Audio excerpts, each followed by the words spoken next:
Ya no es necesario presentarle, Jorge Gutiérrez es el ícono mexicano del mundo de la animación. El director del Libro de la Vida y Maya y los Tres en Netflix ha ganado un montón de premios, Annie Awards, Emmy Awards por doquier, por la calidad y la originalidad de su trabajo. Dije que no era necesario presentarlo y aún así lo estoy haciendo. Pero sobre todo ha logrado conquistar un amplio público en todo el mundo gracias a sus entrañables historias sazonadas con un poco de picante mexicano.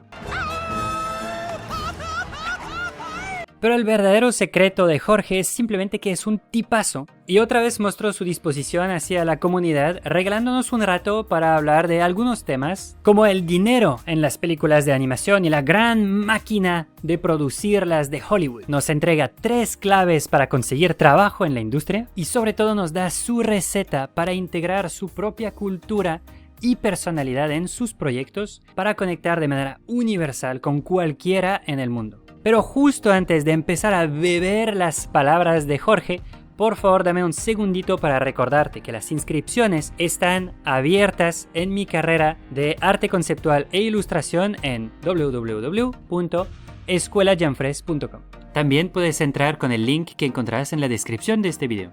Y ya te dejo con Jorge, disfruta de este gran artista e inmenso hombre. Te he escuchado decir que según tú hay un 40% de la gente en la industria, en nuestra industria del arte, del entretenimiento, que es parte del espectro, ya sea el autismo o de ciertos tipos de configuraciones cerebrales diferentes, ¿no? ¿Puedes desarrollar un poquito en este dato? Claro. Bueno, yo fui diagnosticado, tengo ahorita 47 años, fui diagnosticado en el espectro del autismo más o menos a los 40 años. Ya tenía yo un niño de 2 años y medio, ahorita tiene 13. Nuestro hijo Luca fue diagnosticado más o menos a los 3 años. En ese momento mis padres dijeron, ¿cómo va a ser autista si es igualito a ti? Uh-huh. Hace todo lo que tú hacías. Entonces ese fue un momento muy impactante. Decidí empezar a hacer pruebas. Primero hice las pruebas en el internet, que todo el mundo las puede hacer, son gratis. Hice la de México, hice la de Estados Unidos, hice la de Inglaterra, hice la de España. Bueno, y todas las pruebas te dicen lo mismo. No te puedes autodiagnosticar, el internet no te puede decir, tienes que ir con un especialista. Entonces eso es lo que hice, fui con un especialista. Te hacen hacer pruebas, preguntas a tu familia, preguntas a tu pareja, preguntas a ti mismo. Y dicho y hecho, salió. Estás definitivamente en el espectro. ¿Y en tu caso qué significa? ¿Qué tipo de comportamientos o formas de pensar? Para mí salió 2E. Se llama, en inglés es twice exceptional, que no sé, bueno, no lo he investigado mucho en español o cómo le ponen el nombre en español, pero la idea es que soy muy bueno en ciertas cosas y en otras no soy muy bueno, pero en la que soy muy bueno es en leer emocionalmente a la gente. Yeah. Es un músculo que desde chiquito desarrollé. Y creo que la animación nos ayuda muchísimo a poder leer a la gente y me la pasaba yo estudiando a la gente. ¿Te sirve como animador o te sirve en tu entorno profesional? Como animador, como diseñador, pero más que nada como escritor. Poder oír cómo se comunica la gente, cuando dice algo con su cara, pero las palabras no coinciden. O sea, todo eso desde chico era algo que yo podía sentir muy bien. Luego tengo una memoria fuera de lo común, me acuerdo de todo. Es bueno y malo, ¿eh? Es bueno y malo porque me acuerdo de todas las cosas buenas, pero también me acuerdo de todas las cosas horribles. Yeah. Entonces, ¿Es visual tu memoria o es de diferentes sentidos? Depende de la situación. Puedo enfocarme, como muchos artistas, puedo enfocarme en las cosas por 6 horas o 8 horas, así, sin ir al baño. Me pierdo en el proyecto, me pierdo en las cosas. En la parte emocional con otras personas, la empatía, o sea, desde chico me decían, bueno, ponte en los pies de otra persona. Yo tengo que hacer eso para poder racionar un poquito lo que está pasando emocionalmente. Entonces, todo eso me ha ayudado, la verdad, me ha ayudado en mi carrera como animador, como escritor, como director. La parte que no me ha ayudado es que muchas veces me dicen, estás tratando de hacer demasiadas cosas y quieres que todos puedan saltar de cosa en cosa contigo y es muy difícil a veces. Mi esposa es artista y las conversaciones a veces se complican porque pues, me la paso hablando de todos los proyectos y esta idea que mucha gente tiene de separar su vida personal con su vida artista, para mí, no sé si es el espectro del autismo o no, pero no funciona para mí. Para mí mi vida es mi trabajo es mi vida. O sea, tú te casaste conmigo y yo esto es lo que hago. Ahora sí que no, si me quitas esto, no soy nadie. En la parte personal, estoy tan conectado a mis proyectos que creo que son parte de mí y yo soy parte de ellos. Entonces, el autismo sí ha sido algo importante en mi vida. Cuando me diagnosticaron al principio, mis representantes me dijeron, no digas nada, no salgas del closet del autismo, porque es una razón más para que no te contraten, ¿no? Si están entre dos directores, dicen, bueno, pero este tiene autismo, puede ser que sea más difícil o más complicado. No te conviene decirlo. En ese momento tomé la decisión de decir, bueno, voy a ser muy público en mi diagnóstico y si hay un estudio que no me quiere contratar por ser autista, pues no quiero trabajar en ese estudio. Entonces, obviamente lo dije en un momento en donde mi carrera ya estaba bastante establecida. Yeah. Entonces, no me ha hecho ningún daño, al contrario, me ha ayudado. Todavía más. El problema que yo veo es que si estás empezando tu carrera, te puede hacer inconscientemente daño en que los recruiters o los estudios digan, bueno, esta persona es autista y hay muchísimas versiones del autismo, todo es diferente para todos los autistas, pero que digan, por esa razón no nos vamos a tomar un riesgo con esta persona. Eso es definitivamente cierto. En la animación, yo entré por el lado, bueno, estudié en CalArts, había gente con autismo en la escuela, pero también había gente que tenía todo lo que te diría que es autista, pero nunca habían sido diagnosticados como yo, que se la pasaban obsesionados con un tema, con películas específicamente de Disney o anime, o un enfoque así, que no veían nada fuera de lo que les gustaba. Cuando entré a animación de computadora, creo que ahí es donde definitivamente hay muchísimo más gente con autismo, especialmente los programadores, los riggers, esa gente súper técnica que ser neurodivergent les ayuda muchísimo. Entonces eso lo vi muchísimo en animación de computadora, ya que entré a la industria y empecé a conocer a diferentes directores, a diferentes heads of story. Te das cuenta que muchos directores están en el espectro. Directores famosos mexicanos que definitivamente están en el espectro, pero obviamente nunca se van a hacer las pruebas y nunca van a salir. Pero sí, muchos directores te das cuenta que piensan esta idea de que es alguien que piensa diferente. Las probabilidades son muy altas que estén en el espectro. Y esta idea de poder enfocarte por años, nuestra industria en la animación, nuestro arte en la animación, la idea de decir, oye, este proyecto va a tardar 4 años y no voy a perder la fe en 4 años de que va a salir este proyecto. Eso no es normal. Oye, voy a animar 24 cuadros por segundo y en un año voy a tener más o menos 20 segundos. Eso no es normal. La mayoría de la gente no puede hacer eso. Sí. Es diferente. No estoy diciendo que toda la gente de animación está en el espectro, pero hay un porcentaje bastante alto. Ok, excelente. Te agradezco esto porque sí, creo que es importante, uno, que se dramatice un poquito alrededor de este tema, y dos, que se valoren los diferentes tipos de inteligencia, ¿no? Yo creo, pero no estoy seguro porque no he hecho pruebas como tal, pero creo que tengo lo que llaman afantasia, que es otra particularidad que tiene, por ejemplo, Glenn Keane, que no puedes visualizar en tu mente las cosas. Y todos y todas tenemos cosas muy particulares, ¿no? Que nos hace único, ¿no? Tengo muchísimas preguntas que te quiero hacer, pero la primera directamente después de esto, que estás hablando de la industria y estás hablando de las oportunidades que pueden haber en la industria, y en algún momento hiciste una muy sutil mención al hecho de que salir del closet hoy era mucho menos problemático, en particular por tu posición en tu carrera, pero también porque el ámbito ahorita en la industria permite o incluso favorece la visibilidad de minorías, entre comillas. Entonces, por eso te quiero hacer esta pregunta bastante específica de ¿cómo has sentido como latino que un día fuiste pues una minoría, ¿no? Y últimamente los estudios tienen estas ganas de promover minorías étnicas, minorías sexuales, sexualidades, etcétera. Quieren hacer esto por un movimiento que hay ahorita, y de parte de los estudios, honestamente no sé qué tan honesto es o qué tanto es un movimiento marketing, pero existe esta movida, ¿no? ¿Cómo te has sentido tú al respecto, tanto como dentro del espectro del autismo y como latino? El que la sociedad poco a poco fuese más dispuesta por una razón u otra a promover lo que tú tenías años trabajando y nadie te pelaba, entre comillas. ¿Cómo sucedió? ¿Nos lo puedes contar un poco desde adentro de la industria y desde adentro personalmente? ¿Cómo lo viviste? Súper buena pregunta. Bueno, yo empecé ¿qué fue? En el 2000. Me recibí de CalArts de la maestría de animación experimental en el 2000. Entonces, literalmente tengo 22 años en la industria. Mi primera experiencia en la industria fue de intern, de animación en computadora para la película Stuart Little en Sony. Mm.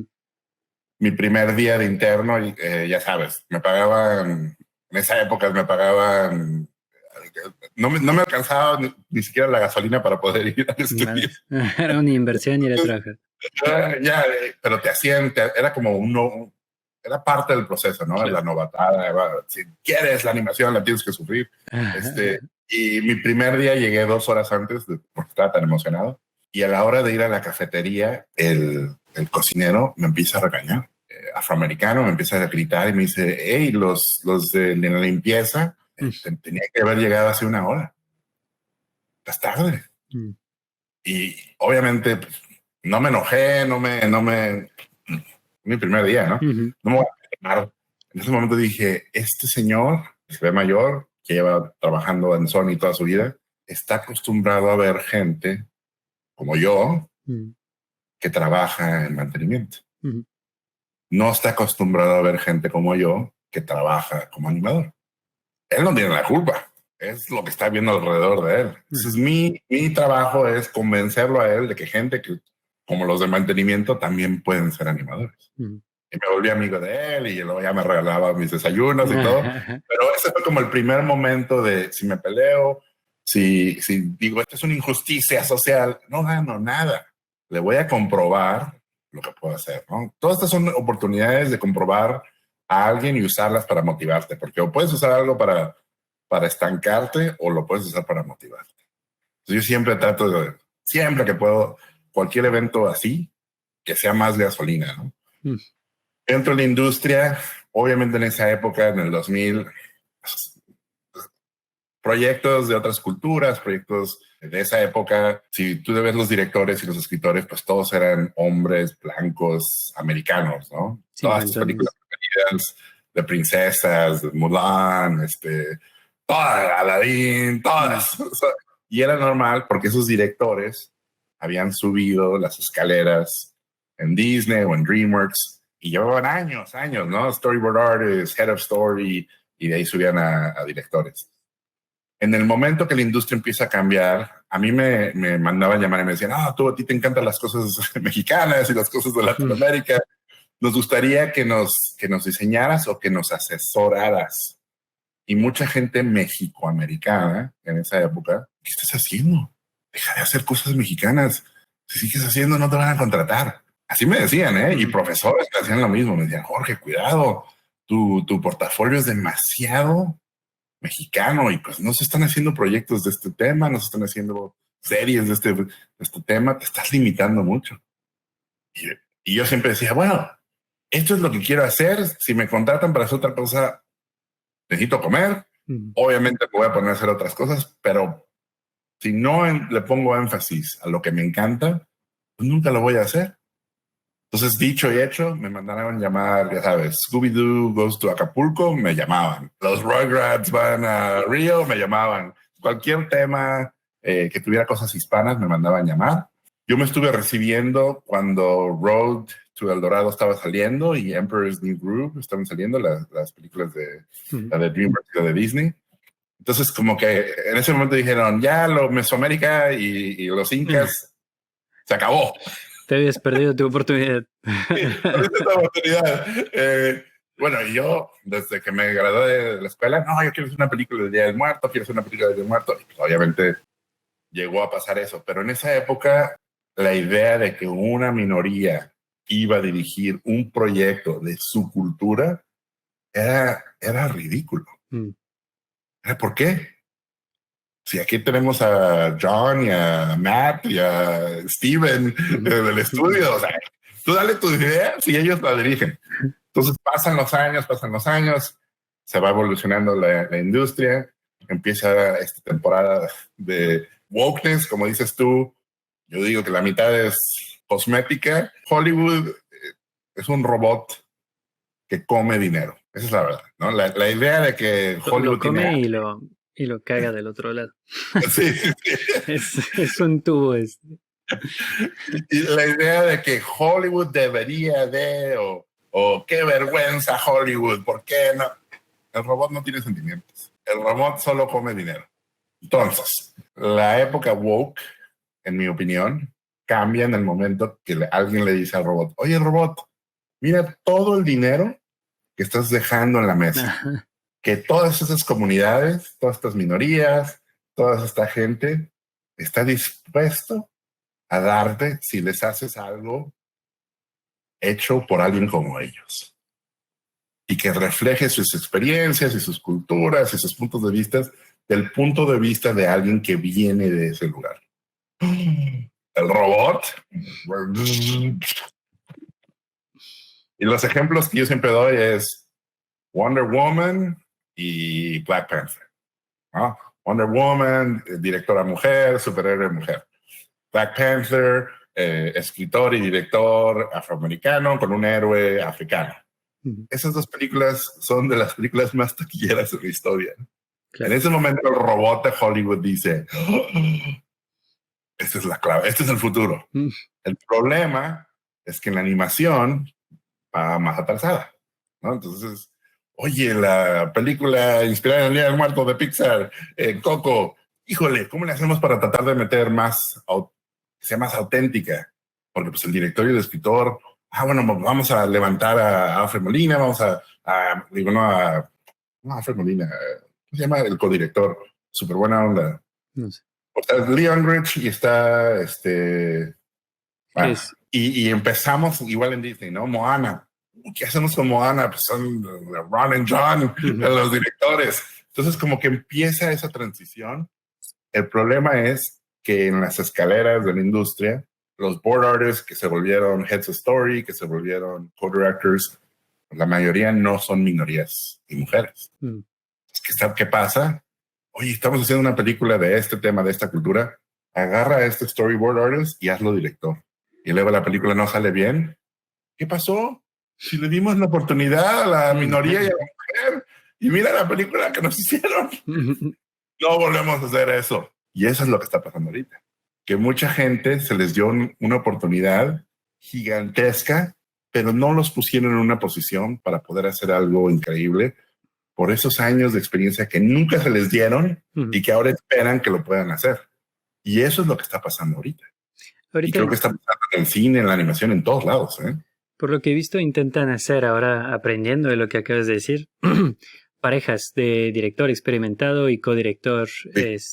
Es un gran robot que ahorita está agarrando una oportunidad societal para convertirla en una gran oportunidad de producir dinero. Dos cosas. Primero, porque hay otro factor que tú me comentaste, que es, también en algún momento se les hizo fácil a los estudios decir, hay un mejor, vamos a mandar la producción a China a que haga una película sobre China que va a hablar de chinos, hecho por chinos, y a ver cómo sale. Y siento que ahí hubo toda una generación de películas que a mi parecer fueron desastrosas, como la de, ¿cuál fue? Está la de Magic Dragon o Red Dragon, que era una copia de Aladdin. No sé si le viste esta. Wish Dragon. Wish Dragon. Que el concept art prometía un buen, con Jeff Turley ahí, había hecho unos concept preciosos, pero bueno, en fin. Entonces, ok, eso fue otra movida y no sé dónde realmente esta movida. En algún momento, incluso nosotros, cuando trabajaba en WoW Cartoon, el proyecto que estaban haciendo con nosotros Sony era exactamente la misma idea. Outsourcear la producción a un estudio mediano en un país para que hable de su propia cultura, ¿no? ¿Cómo ves ahorita la situación? Lo has dicho, bueno, ha habido toda una generación de malas películas porque se le dio demasiado temprano una oportunidad a la gente solamente porque pensaban que representaban una minoría. Hoy, ¿cómo ves que esté evolucionando? Y sobre todo, ¿cómo te ha afectado a ti personalmente? esta idea de mandar una película y hacerla en otro país, ya sabes, hecha en ese país para que represente la cultura, la razón real de hacer eso es dinero. Es costo, exacto. Es como lo hacemos con un presupuesto muchísimo más bajo. Es de localización. Sí, localizarlo y que sea universal. Y tú ves los costos de las pelis ahorita y, no sé, Lightyear costó $200 millones, ¿no? La última de Illumination costó $90 millones. Sí. Entonces, si tú dices, bueno, vamos a mandar a hacer una película en México, no sé, 10 millones, 12 millones de dólares. Imagínate la inversión tan chica y las probabilidades y posibilidades de que sea un éxito en México. Y el problema para mí siempre ha sido el costo, ¿no? Tú dices, bueno, Libro de la Vida. El Libro de la Vida en México sacó más o menos 10 millones de dólares en taquilla solo en México. El Libro de la Vida costó 50 millones de dólares. Entonces, si tú haces una película en México y la taquilla proyectada va a ser 10, esto quiere decir que el costo de la película lo doblas, ¿no? Entonces vamos a decir que costó $2 millones, otros $2 millones de marketing y distribución. Bueno, 4. Puede ser que le saques 6 de ganancia. Sí, no, porque en realidad también la mitad la taquilla va directamente al distribuidor, o sea, hay unos deals puercos de por medio. Sí, entonces una película en México que proyecta va a ganar $10 millones, la inversión debe de ser de $2 a $3 millones. Sí. El Libro de la Vida cuesta 50, quiere decir que el Libro de la Vida es imposible hacerse en México. Y si quieres que esa película salga de México y se pueda ir a todo el mundo, pues estás diciendo que una película de 2 millones o 3 millones de dólares va a competir con una película de 200 millones de dólares o de 90 millones de dólares. Sí. Entonces, por eso yo digo, ese sistema es bueno, obviamente, para los estudios locales en diferentes partes del mundo, especialmente en México, pero que compita una película mexicana con una película americana es imposible. Sí. Es por el costo. Entonces, no se puede. Nada más una pregunta. Cuando dices 200 para Lightyear, es de producción. A eso se le suman otros 200 de Pioneer. Sí, entonces imagínate, vamos a decir Lightyear, que no le fue bien, pero la idea original es 200 millones por la peli, 200 millones por marketing distribution, pues ahí ya te gastaste 400 millones de dólares. Y si te va bien, ganas $1 billón. Sí. Lo sacaste 600 millones de dólares. Sí. Pero fue una inversión de 400 millones de dólares. En México no puedes, estudiantes, es que en México los inversionistas deberían de meter más dinero. Son matemáticas, ¿no? Es de... Ahora sí que yo siempre decía, la idea de decirle a la gente, ¿por qué no invierte más? ¿Por qué no apoyas más? No puedes pensar así. Tienes que ser realista. Y creo que por eso mucho talento mexicano se sale de México y dice, bueno, ¿en dónde se invierte el dinero? ¿Dónde puedo hacer proyectos más grandes? ¿Dónde puedo hacer algo para el planeta entero? Y pues tú ves a Iñárritu, Del Toro, Cuarón, pues tú vas a donde te quieren patrocinar y quieren invertir en tus ideas. Por más que ames y adores a tu país, si no hay apoyo, te vas. Sí, porque además hoy es fácil desde nuestro punto de vista de artista decir, como dices, no, deberían invertir más, pero hay que verlo desde el otro lado. ¿Quién invierte? Pues invierte gente que tiene un montón de dinero y que no lo quiere perder y que exige rentabilidad brutal, ¿no? Y a final de cuentas, el invertir en cine es una apuesta. Es una apuesta, no hay ninguna seguridad, no es como invertir en bienes raíces o algo así. ¿A qué se van o a dónde va a ir el capital? Pues en el que la apuesta es la más segura, ¿no? Y si bien un Disney o un Pixar ya no son ninguna garantía de éxito forzoso, pues es donde menos las tienes de perder, ¿no? Entonces, esa es la lógica, porque si México hubiese desarrollado una cadena de éxitos rotundos que hubiera mostrado a los inversionistas que sí se puede aquí ganar sistemáticamente dinero, pues tal vez sería muy diferente la lógica, ¿no? Pero hasta ahorita no lo ha podido producir. Cosa que es también un círculo vicioso, ¿no? Pues sin dinero no se puede hacer éxitos, etc. Claro, y hace falta. Yo soy amigo de un productor en Tijuana que hicieron una película animada en Tijuana. Se gastaron más o menos $2 millones con esta idea. Vamos a sacar $10 millones. Y poco a poco. La película no salió bien, no le fue bien a la película, perdieron los $2 millones. Sí. En su vida me dijo, vuelvo a invertir en hacer un proyecto así. Y además está sucediendo algo, tal vez hubiera podido funcionar esto hace 10 o 15 años, que es lo que sucedió con Huevo Cartoon. Huevo Cartoon, sus películas no son increíbles, les amo de corazón y he trabajado ahí, pero no son las mejores. Han logrado competir porque, por ejemplo, ganó el Ariel, porque era la primera película animada mexicana, ¿no? Ahorita ya pasó este momento de auge. Antes tenías una peli de animación en el cine, tenías una de Disney al año, una de DreamWorks al año. Tenías cuando 5 o 6 al año. Ahorita cada mes hay como 3 o 4. No es el mismo mercado, no está compitiendo igual.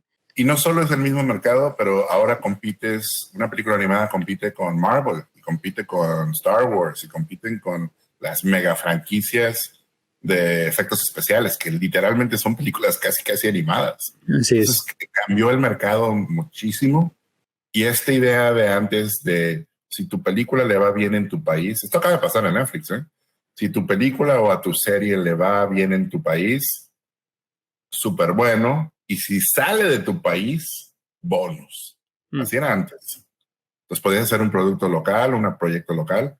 Ahora lo que nos explican en Netflix es cuando apoyamos a proyectos en Latinoamérica, en diferentes países, incluyendo México, los proyectos que salían solo los veía la gente de ese país. Es una película colombiana, no salía de Colombia. Una película mexicana no salía de México. Para ellos eso ya no vale la pena. Porque dicen, no podemos invertir en proyectos que no salen de sus territorios.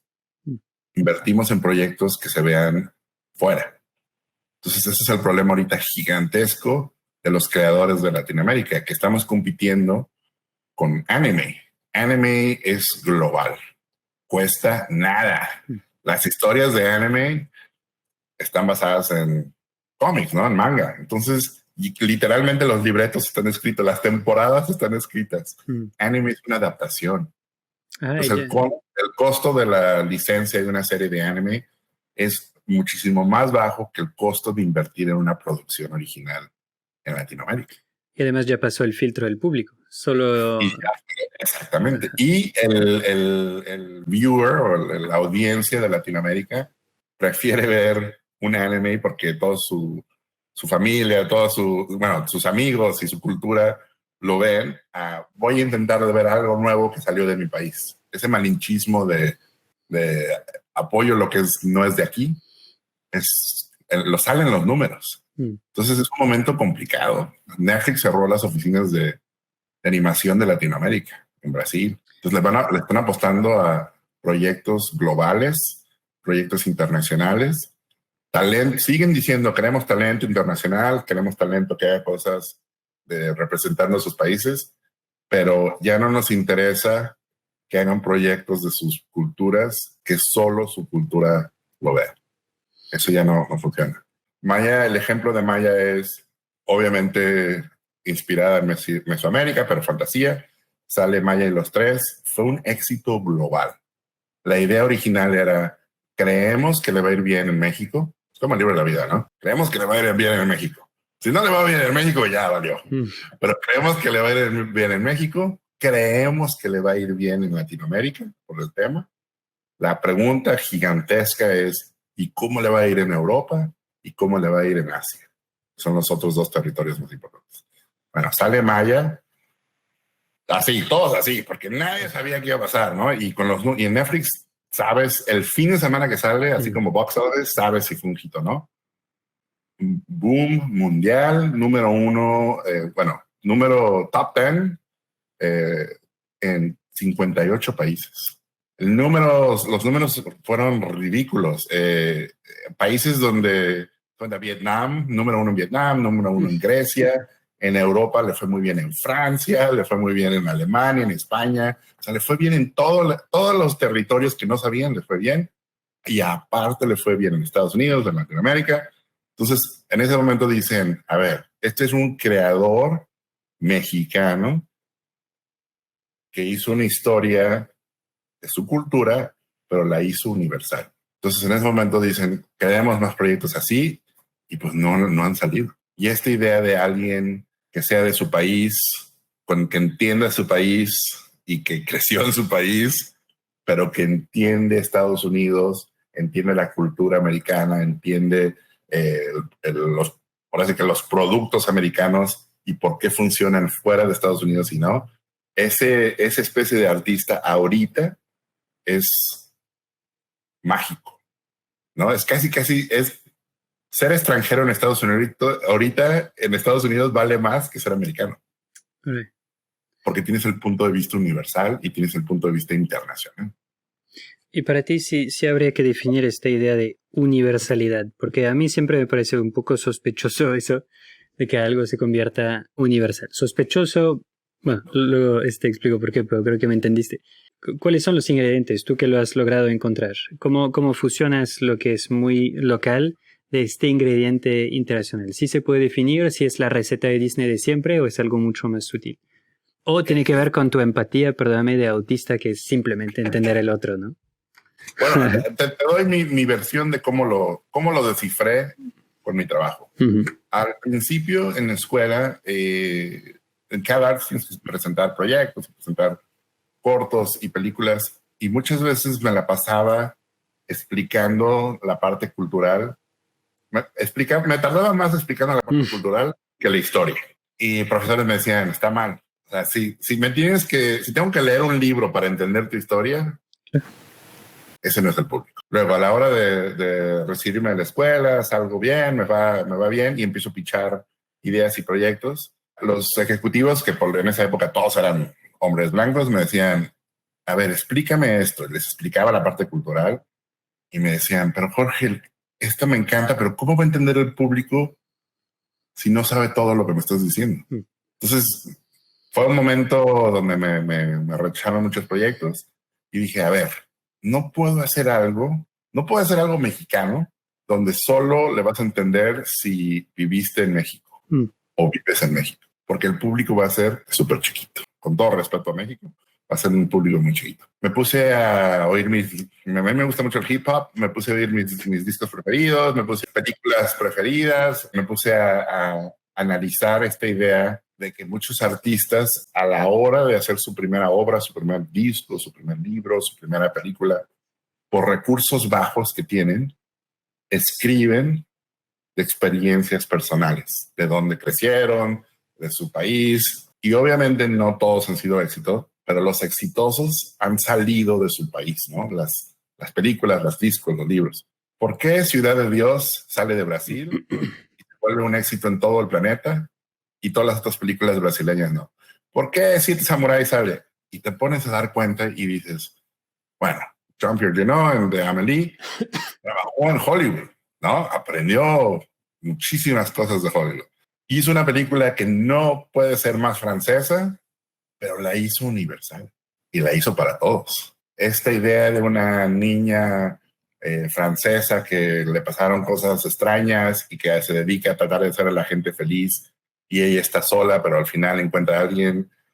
Eso puede pasar en México, eso puede pasar en China, eso puede pasar en Tailandia, puede pasar hoy, puede pasar hace 100 años, puede pasar en el futuro. Es una historia universal. Y no podía ser más francesa. Siete samuráis, guerreros defendiendo granjeros de bandidos. Eso puede ser en la Revolución Mexicana, eso puede ser en todas partes del mundo. De hecho, se ha adaptado 1000 veces. Claro, son historias universales. Entonces, y Kurosawa, muy inteligentemente, le encantaba leer cosas del occidente, o sea, no era, o sea, le gustaba Shakespeare, era un director japonés muy universal que no solo veía cosas de Japón, sino veía todo el mundo, le gustaban las películas de John Huston, o sea, era una persona que veía todo, ¿no? Entonces esta idea, Sergio Leone es mi director preferido, alguien que un italiano haga películas del oeste de Estados Unidos sin haber ido a Estados Unidos, en España, con actores americanos. Para mí eso es genial. Es esta idea de hacerlo universal. Esas películas son óperas italianas para mí, pero son universales y son un éxito global. Entonces, esta idea de hacer tu cultura accesible, hacerla universal, viene de la parte, en mi opinión, de los personajes y las relaciones y las ideas que son universales. Yo siempre hablo de esta idea de cuando estás viendo una película de otra cultura, es un cuadro. Y este cuadro tiene que ser tan increíble que sientas que es un privilegio que te dejen ver este mundo y esta cultura. Pero entre más ves este cuadro y más te metes al cuadro, te das cuenta que es un espejo y que refleja tus experiencias y que refleja, oye, ese rey pues es como mi papá. Esta relación entre la princesa y la mamá, híjole, pues así era mi abuelita con mi mamá. El corazón tiene que ser universal. Y eso lo entiende una viejita y lo entiende un niño chiquito. Lo entienden todos. Entonces, para mí esa fue la clave. En el momento que presentaba ideas y decía, se trata de esto y pasa esto y pasa esto. Ah, y aparte son mexicanos. Pasa esto y esto pasa y esto. Ah, y la historia es en México. No, en México, la cultura mexicana, bla, bla, bla, bla, bla. Entonces, bla, bla, bla, bla, bla. O sea, ahí ya estás empezando con la cultura. O tratar de explicar la cultura. Eso es fatal, ¿no? Y por eso los franceses somos así. Créditos. O sea, esa película nunca se va a meter. Entonces, la idea de que como artista, como escritor, como director, tú tienes el peso de tu cultura, pero tú no puedes hablar por toda tu cultura. Tú solo puedes hablar por tu experiencia en la cultura. Entonces yo siempre digo, no dejes que tu cultura te defina. Tú define tu cultura. Es tu versión, ¿no? Si todos los artistas mexicanos hacen una película de Día del Muerto, todos van a ser diferentes. El libro de la vida es mi versión. Gente me regañaba, oye, pero es que hay sombreros y yo crecí en diferentes partes de México y mi experiencia no. ¿Qué te puedo decir? Esta fue mi experiencia.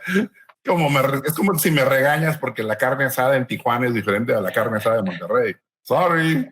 Perdonen la interrupción, pero quiero aprovechar para presentarles la carrera de Concept Art e Ilustración que he creado para ustedes. Es una carrera completa de 3 años donde podrán aprender desde los temas más esenciales que son el dibujo, la perspectiva, iluminación, color o anatomía, hasta crear al final un portafolio profesional y especializarse en diseño de personajes, de escenarios de props o de color. Para darles una idea, lo que muestro aquí en YouTube es solo una fracción de lo que recibirán en esta carrera. Les comparto todo lo que he aprendido en más de 10 años de carrera junto a artistas de tan alto calibre como los que entrevisto aquí.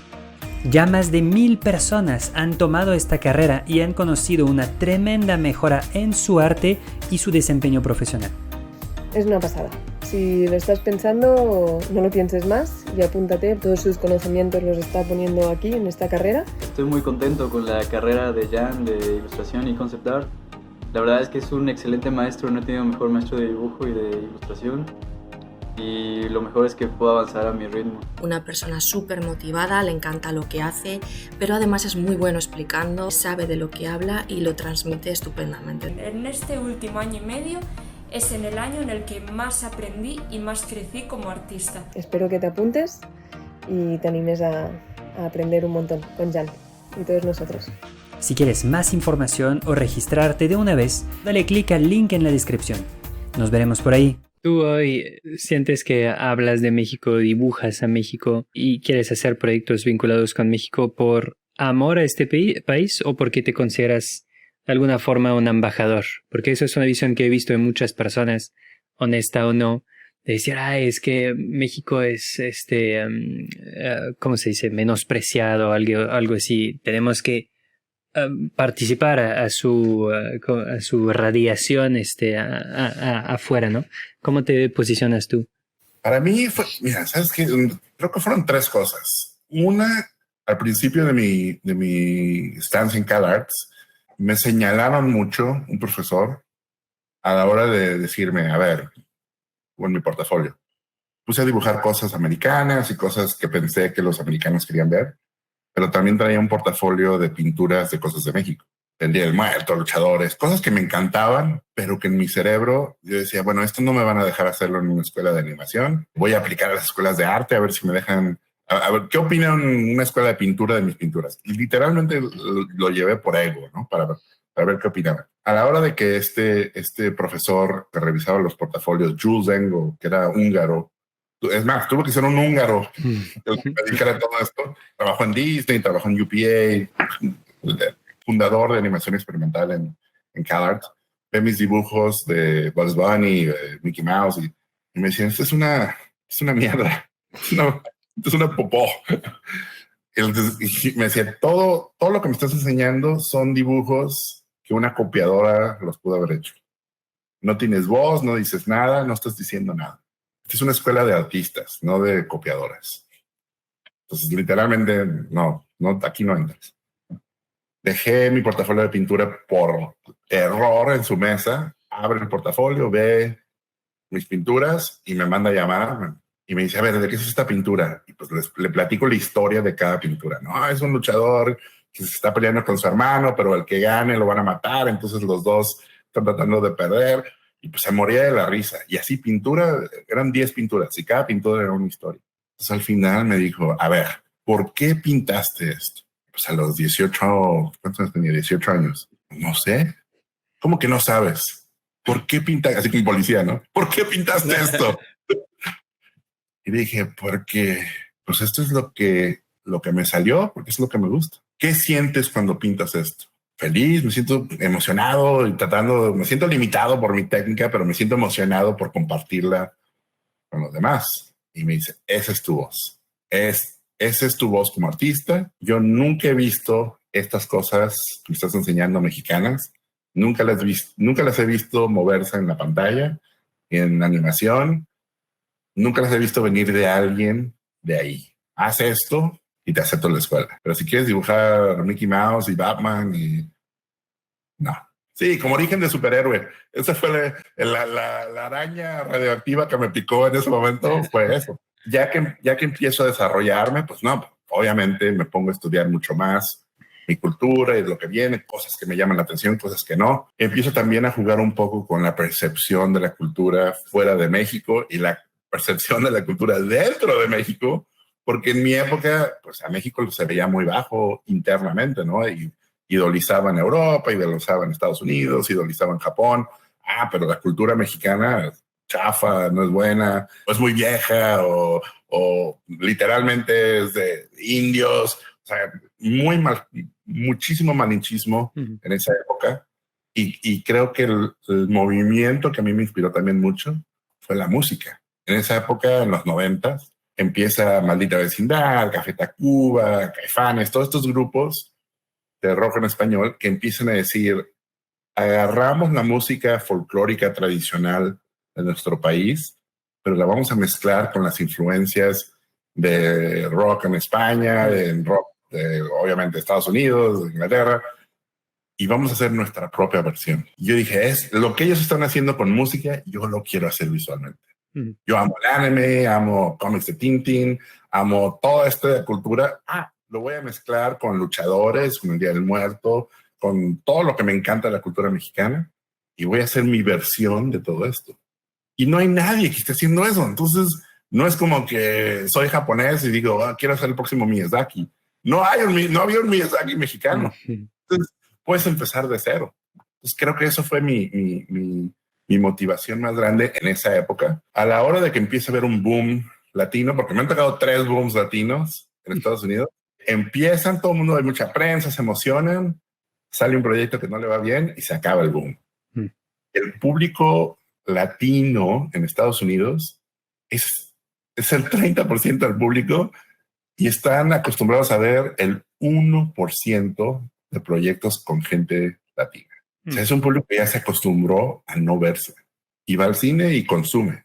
Entonces, ese cambio, o sea, no hay un Black Panther latino, no hay Brown Panther, no hay Wonder Woman hispana, o sea, no hay Wonder Mujer todavía. O sea, todavía no ha habido un éxito, ponte a pensar, de superhéroes o de un proyecto de ese nivel gigantesco donde la estrella sea hispana.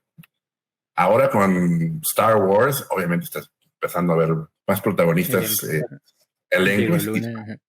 Y bueno, ahora con Black Panther 2, Namor va a ser Thanos. Entonces, sí, estás viendo un poquito el cambio, pero creo que en la animación estamos súper atrás. Pero está cambiando. Y ahorita el énfasis que lo que más debemos de apoyar, y gente como yo tiene que estar apoyando, es el talento femenino.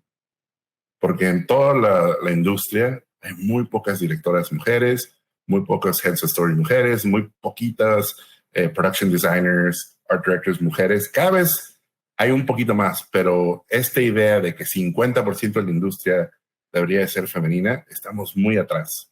Entonces, a empujar eso. Y yo cuando voy a escuelas y doy pláticas, yo veo como 60, 70, hasta 80% de los estudiantes son mujeres.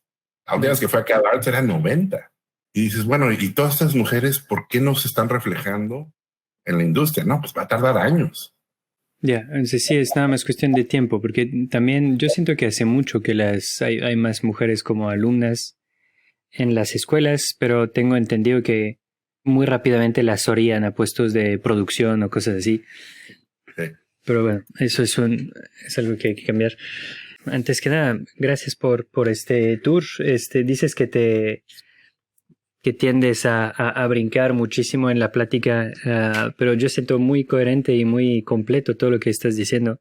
También me pregunto qué tan uniforme es la cultura latina hoy, y tal vez siento que por eso no existe un Black Panther latino, ¿no? Porque la comunidad afroamericana se ha tenido que unificar, crear sus propios referentes, y es una cultura evidentemente diversa como cualquier cultura humana, pero se ha unificado porque ha tenido que, frente a la adversidad, como sucede con cualquier comunidad que en algún momento vive bajo una opresión y que después se constituye como grupo cultural, ¿no?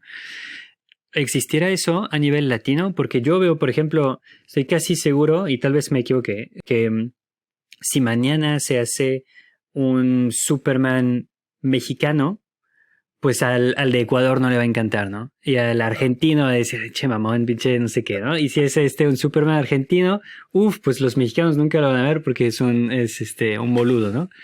Entonces, siento que hay eso también. Queremos hablar de latinos o de cultura latina, pero es tan diversa, atraviesa todo un continente, y me pregunto qué tan factible sea eso.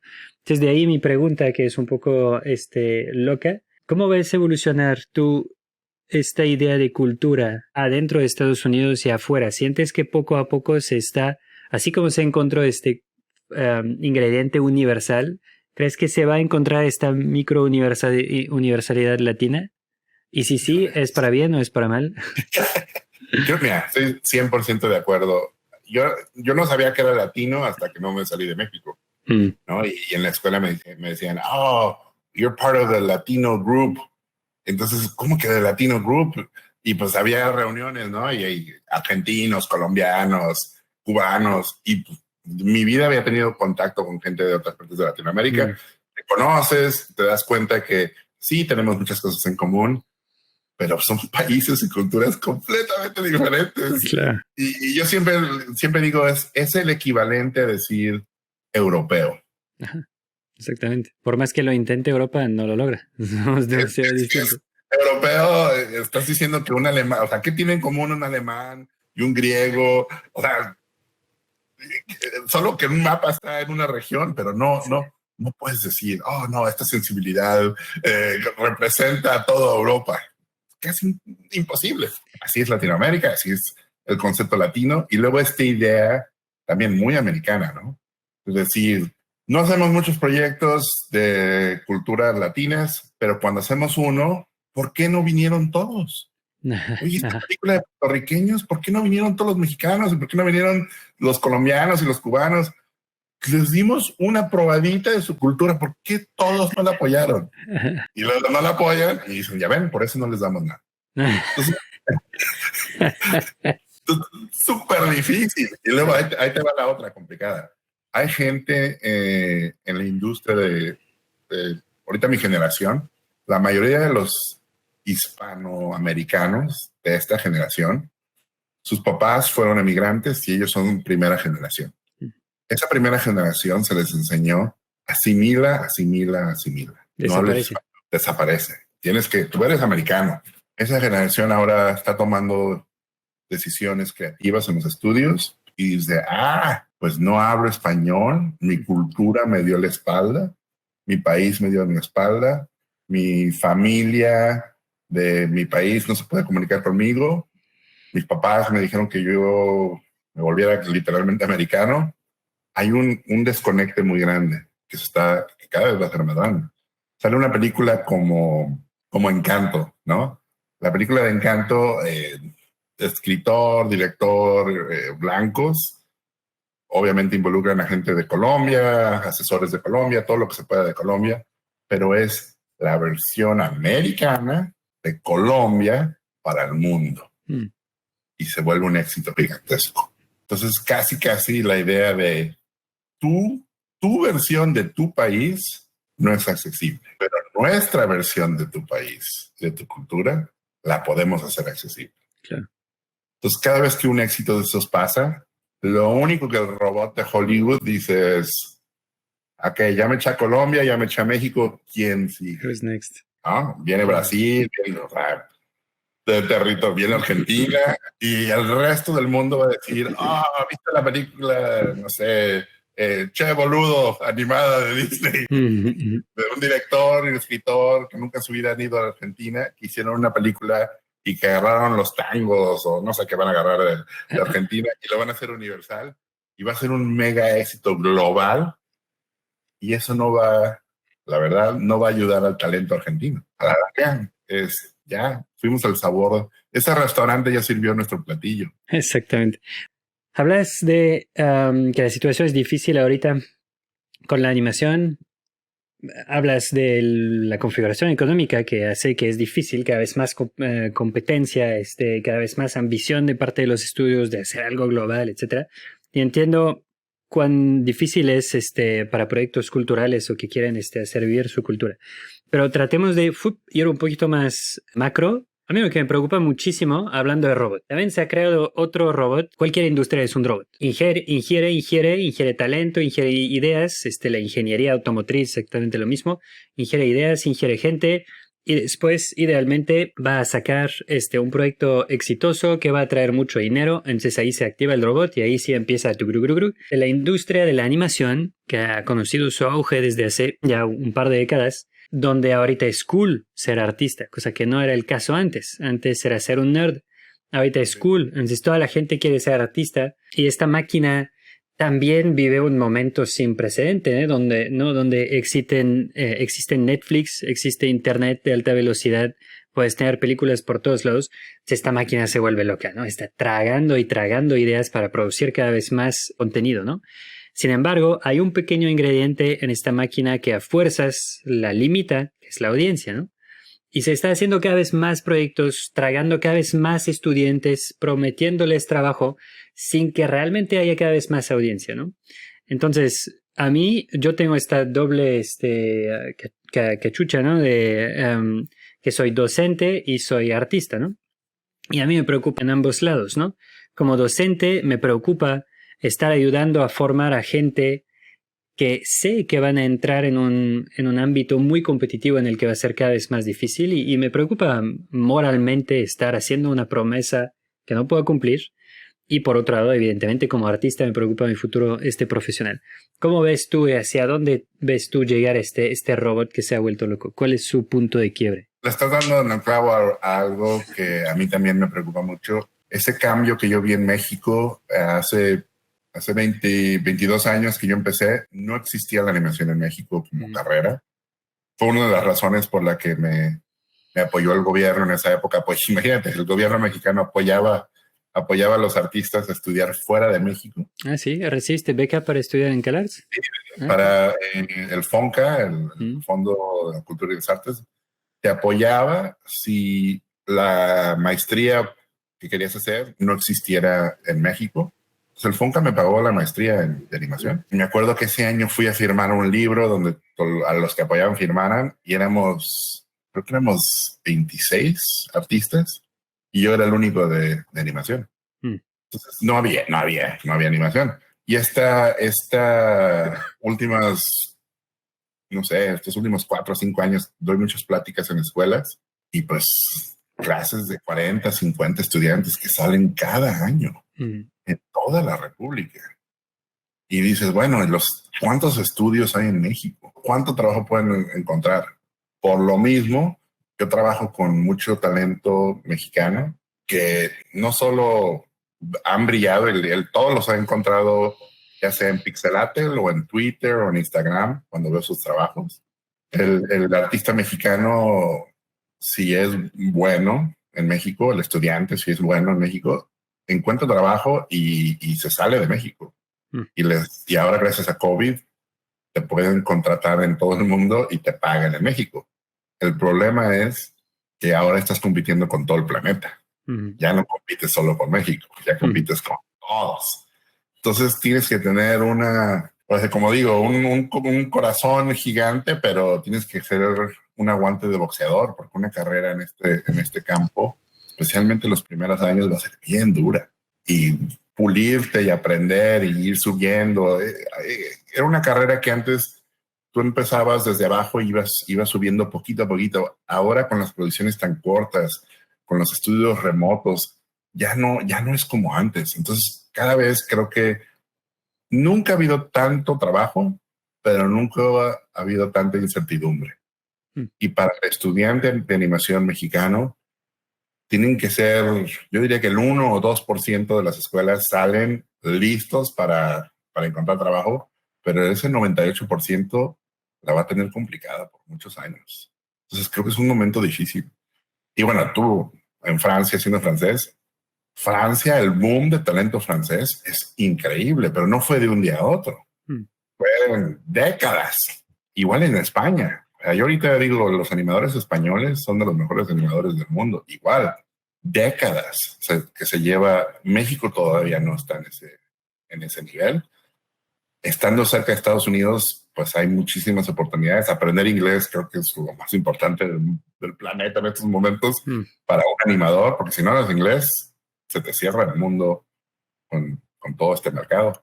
Pero creo que es un momento a los estudiantes a la hora de estar recibiéndose, entrar a estudios chiquitos, a boutiques, a lugares comerciales, aplicar no solo en México, sino en toda Latinoamérica, aplicar en Estados Unidos, seguir aprendiendo en YouTube. Hay 1000 de tutorials de 1000 cosas, haciendo tu portafolio constantemente. Si puedes ir a convenciones virtuales o reales, CTN, LIPOX, todas estas cosas, ahí se encuentra el talento. Ahí directores, art directors, production designers, recruiters, todos agarran gente de todos lados. En May los 3 tuvimos talento brasileño en Brasil, un artista en Paraguay, un artista en Surinam, o sea, diferentes partes de Latinoamérica, y pues los encontrábamos en Instagram. Yo me gusta mucho la idea de, tú estás feliz en tu país, te pago lo que te pagaríamos acá, y tú quédate en tu país y sé feliz. Esta idea de que te tienes que salir de tu país y traerte a tu familia y venir a trabajar, y si no funciona te destruimos tu vida, odio esa idea. Entonces yo soy súper consciente de eso, porque eso me pasó a mí, esta idea de que tengo que levantar a mi familia e irme a buscar fortuna a diferentes partes. Creo que COVID probó que no es necesario. Puedes hacerlo desde tu casa. A mí me hubiera encantado cuando empecé mi carrera poder haber vivido con mis padres y concentrarme en hacer que mi trabajo fuera mejor y no preocuparme de lavar ropa y hacerme comida y cosas así. Porque esos años son mágicos.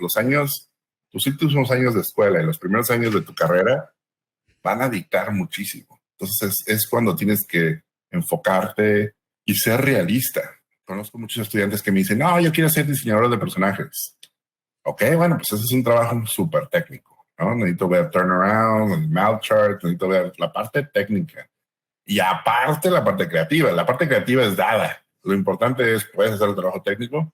Bueno, si es un programa de CG, de computadora, van a ser un personaje por cada episodio de 22 minutos, nuevo o 2 personajes. Entonces necesito que puedas diseñar turnarounds, mouth charts, expresiones, poses, una vez a la semana, 40 horas.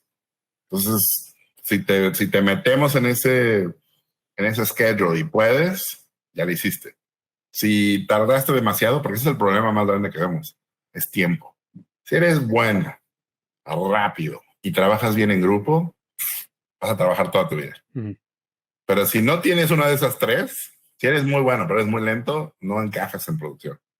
Si eres muy bueno y muy rápido pero eres muy difícil, tampoco no va a funcionar.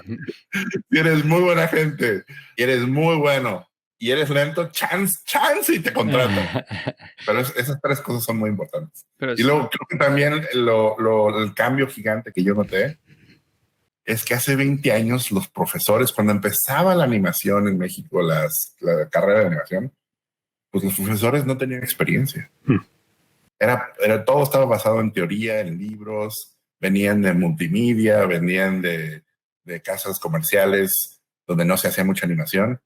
Entonces no eran, esa generación creció con ideas. Ahorita ya hay gente profesional que ya ha trabajado, gente como tú que tiene mucha experiencia, que está dando clases, que ya te están enseñando cosas que ellos ya hicieron profesionalmente y te están diciendo, lo que tú quieres hacer está aquí, el nivel profesional está aquí. Para llegar aquí tienes que hacer esto.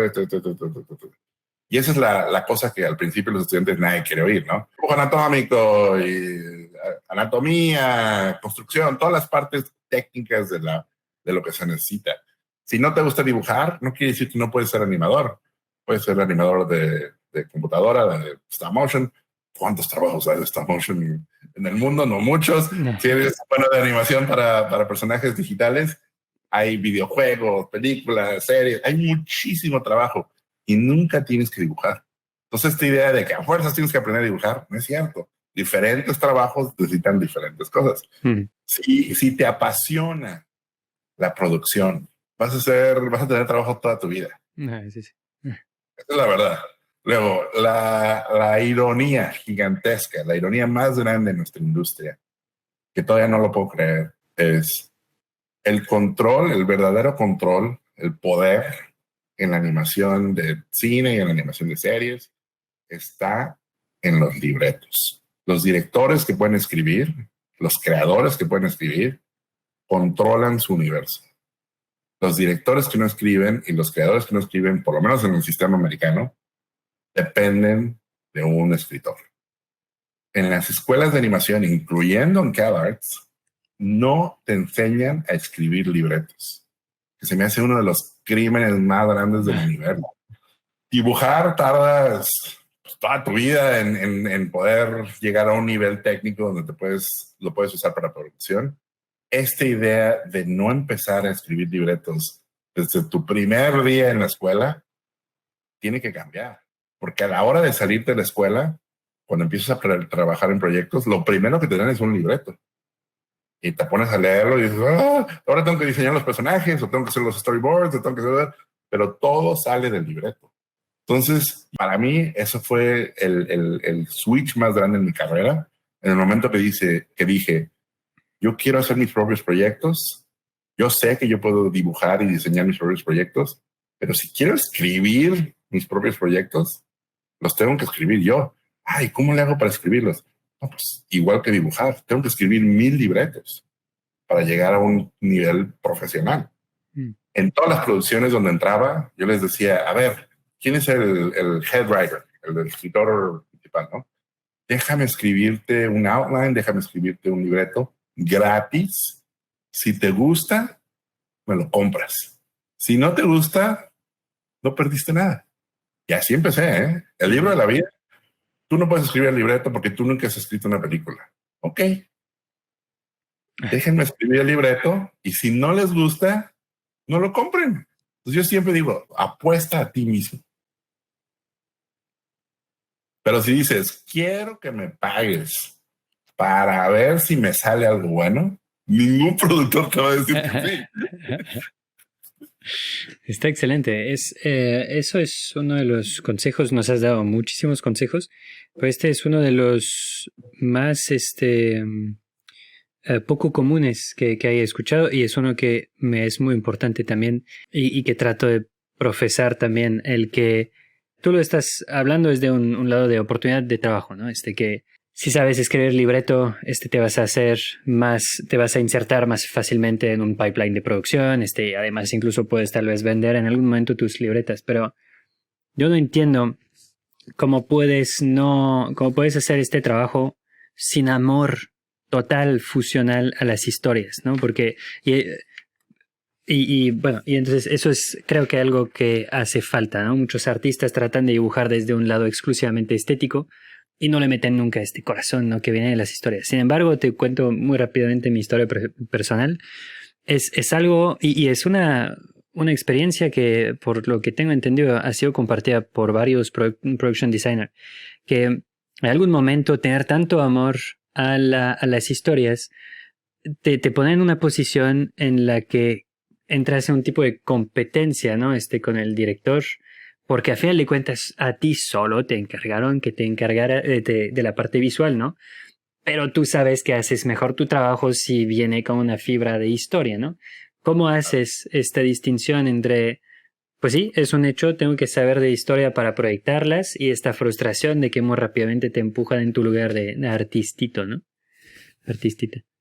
Híjole, es súper complicado, ¿no? Porque el problema, depende del estudio, depende del país. En un país, en México. En México no hay una tradición de libretos animados, de películas ni de series. No, el sistema americano está basado en que se han hecho películas y series por 100 años. Entonces hay toda una tradición de gente que se ha roto la espalda escribiendo, y llega un momento en que dan el salto para escribir una película. Por lo general escribes para televisión y luego para cine, y en animación escribes para televisión y luego para cine. Como artista que tú estás trabajando en series o en películas, tú estás viendo el proceso creativo y estás viendo el proceso de escribir y estás viendo cómo se van escribiendo las ideas. Vas a screenings donde la película es una porquería, ves cómo se reescribe la historia y ves cómo en el screening número 2 la historia se pone mejor, le quitan personajes, le quitan cosas. Todo ese proceso son años y años y años de desarrollar las historias. El problema que yo he visto en México es que se escribe el libreto por lo general, o alguien que nunca ha escrito un libreto animado, o alguien que los productores contrataron en Estados Unidos, pero obviamente no se quieren gastar mucho dinero en los libretos, entonces contratan a alguien que tiene experiencia, pero que literalmente les hace un libreto en un fin de semana o en una semana por un costo muy bajo, porque yo he escrito para México, donde no te pagan nada por hacer los libretos. Mandan estos libretos y los artistas en México, que me ha tocado ver, que ven la historia y dicen, es que esta historia no está bien, no funciona, o los chistes no funcionan.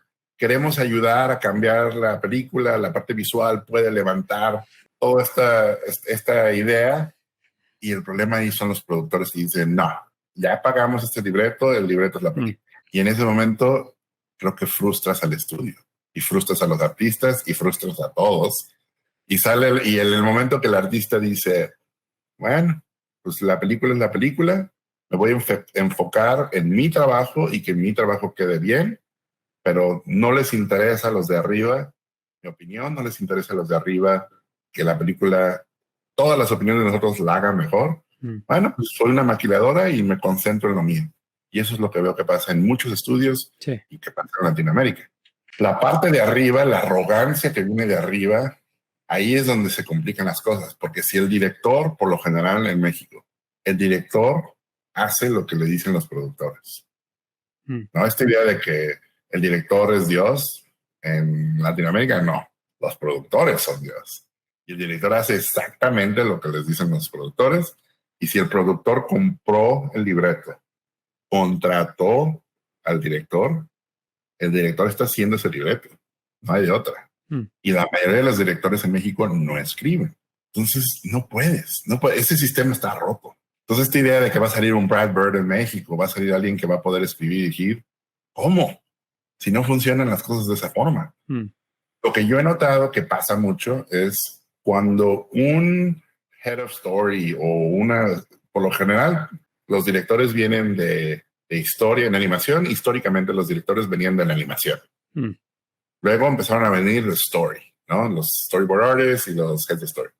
Ahora hay un boom de art directors y production designers que se vuelven directores. ¿Ah, sí? Sí, Justin Thompson, que ahora está dirigiendo Spider-Verse 2 con Joaquín Dos Santos y con Ken Park. En series, Antes todos los creadores eran storyboarders, ahora vienen creadores como yo era diseñador de personajes, Craig McCracken era art director, o sea, ya no solo vienen de historia. Entonces creo que lo que está pasando es, si alguien trabajó, vamos a decir, en Global Cartoons y se echó 3 películas, pues, y chance no le gustan cómo quedaron, pues que escribe el libreto de la 4ª. Y que empiece de 0, pero que se aprenda de cada película y que cada película sea un escalón a hacer algo mejor. Pero esos 20 años o 15 años de experiencia, lo malo es que muchos en México se pierden porque los estudios no duran. Entonces, todo lo que se aprendió haciendo esta película, se acaba el estudio o tienen que despedir a todos y la película que sigue empiezan de 0. Y es como que están reinventando la rueda. Entonces, no hay continuidad y ahí no le puedes echar la culpa al estudio. Es la economía de que no les fue bien o sí les fue bien o el público cambió. Entonces, todos esos problemas son muy, muy, muy difíciles de vencer, pero esa experiencia de ir creciendo en los libretos, ir creciendo los artistas, que un diseñador de props luego haga fondos y luego se vuelva production designer, tú sabes, es un camino largo. Y esta idea que es muy mexicana de yo voy a poner a mis amigos a que sea el art director y el production designer no funciona. Pero pasa muchísimo. Yo lo he visto. Me ha tocado ver producciones que digo, a ver, espérate, ¿cómo que el production designer nunca ha dibujado? Así me ha tocado. No, es que es muy bueno con las ideas. Fatal. Oye, todo eso vuelve un poquito a lo que comentabas hace rato del costo, ¿no? Porque parte del costo de producciones tan grandes como Disney o Pixar es justamente que tienen que mantener mucha gente trabajando y pagar muy bien. En general son empresas que pagan muy bien. Entonces el sueldo en parte va a justamente generar esta continuidad de gente que va a mejorar y va a permitir ser como un buen caldero, ¿no? En el que se va a cocer una mejor sopa, ¿no? El problema del costo y el hecho de que las producciones sean tan altas, yo estoy viendo en programas como Unreal o en general con los motores de render en tiempo real, yo estoy viendo una oportunidad para que baje drásticamente los costos de producción y que se puedan hacer proyectos con equipos mucho más reducidos y presupuestos mucho más pequeños. Estaba viendo tu primer corto, ¿cómo se llama? Manuel, no, Carmelo, perdón, lo acabo de ver, nunca lo he visto. Este tipo de cortos, si tuvieras que hacerlo hoy, creo que sería mucho más, o se podría hacer con mucho menos tiempo y todo lo demás, en particular gracias a estos motores, ¿no? ¿Tú crees que hay oportunidades? Porque mi sueño cuando veo esto es, está genial, quiere decir que todas estas personas que tienen ideas buenas, que tal vez no tengan aún la experiencia y todo esto, o proyectos como Artela, viste esta plataforma que es de proyectos colaborativos, ¿no? Se van a poder, sigue siendo el dinero un limitante porque técnicamente te pone a fuerzas por debajo de todo lo demás que se está haciendo, ¿no? Son proyectos que duran 2, 3, 4 años y cuando al fin salen son obsoletos tecnológica y artísticamente, ¿no? Entonces, ¿tú crees que por ahí se está empezando a haber una oportunidad para contar historias de forma más barata con estos programas y con el VR? Bueno, VR, yo tuve una experiencia en Google haciendo un corto que se llamó El hijo del jaguar, Son of Jaguar. Y la verdad, VR se me hizo que todavía le falta mucho en el sentido de que es para gente rica. En esa época necesitabas una computadora de $10,000 para poder ver la experiencia bien. Sí. ¿Quién tiene una? Ahorita ha bajado mucho. El Oculus está en 400 o 300. Ha bajado bastante. Sigue siendo elitista, pero no tanto como antes. Sí, sigue siendo, creo para mí, un corto en YouTube sigue siendo la forma más accesible del planeta. Claro. ¿No? Y un buen corto en YouTube te cambia la vida, ¿no? O sea, si tienes 3 millones de views en YouTube, hiciste en un corto animado de 30 segundos con un buen chiste, productores, gente lo va a ver y te van a contratar. Yo siempre digo, la mejor forma sigue siendo usando las redes sociales para enseñar algo bueno. Eso va a funcionar siempre. Esto de Unreal, ahorita estamos haciendo pruebas para un programa, una serie que estoy desarrollando nueva en Unreal, Y la idea, tú y yo como artistas queremos hacer cosas buenas, tú y yo como artistas queremos hacer cosas increíbles. Nuestra meta es artística, ¿no? La razón por la que estamos explorando Unreal no es artista. La razón es que el estudio dice, ¿cómo podemos bajar el costo? ¿Y cómo podemos hacer algo más rápido? ¿No? Porque la animación son 3. Bien hecho, costo y tiempo, ¿no? Bien y costo grande es lo normal. Disney, Pixar, DreamWorks, era Netflix. Rápido y bueno es carísimo, ¿no? Porque estás usando el mejor talento del mundo y les estás teniendo que pagar muchísimo. En el momento que los estudios dicen, bueno, oye, pero estas películas tardan 4 años, estas series tardan 3 años, ¿cómo recortamos un año? Unreal, ¿no? Unreal ahorita es lo que el buzz gigante. El problema es que yo veo, mucha gente dice, es que Arcane usó Unreal. Sí, pero Arcane tardó 10 años. Costó $100 millones. O sea, Riot compró a Fortiche y compró a los artistas y les compró a sus hijos y a sus nietos. O sea, es una inversión gigantesca. Están usando Unreal, pero no bajó el costo. Lo único que cambió es el dinero que se invirtió les está dando más. Pero no fue más rápido y no fue más barato. Entonces, eso es lo que estamos viendo ahorita con Unreal. Es, a ver, ¿cómo hacemos real time? ¿Cómo hacemos motion capture con personajes estilizados? Donde el motion capture sirva como una guía y luego los animadores animan encima del motion capture. Son puros experimentos, pero aprender Unreal es aprender otro lenguaje y hasta hoy, pues no sabemos qué éxitos vienen y qué fracasos vienen y qué costos a la larga van a funcionar. Tengo amigos que están en Avatar 2, donde se hizo la película literalmente la hicieron en previs toda, casi. Entonces, es un momento interesante, pero como VR, quién sabe si va a seguir siendo un sueño de Silicon Valley en el que experimentamos de vez en cuando, o si se va a volver realmente mainstream y realmente va a competir con SpongeBob o con Toy Story 6. Esa es la realidad. Si puede competir con esas cosas, se vuelve mainstream. Si no, sigue siendo un grupo alternativo de música que toca en un bar. Pero no va a llegar, no llena el Estadio Azteca en un concierto. Vamos a ver cómo evoluciona esta industria. Oye, Jorge, pues no te quiero robar más tiempo. Ya fue 1 hora y media. Te lo agradezco infinitamente. Una montaña de conocimiento, de ideas, todas más interesantes unas que las otras. Mucho de tu experiencia, que es honestamente de valorar y de felicitar muchísimo. Porque has conocido el éxito, has conocido el fracaso y has llevado los dos con la sonrisa, al parecer. Y eso me lleva a mi última pregunta, si la hay. ¿Cómo mantuviste esta simpatía y esta capacidad de ser humilde pese a los éxitos que conociste?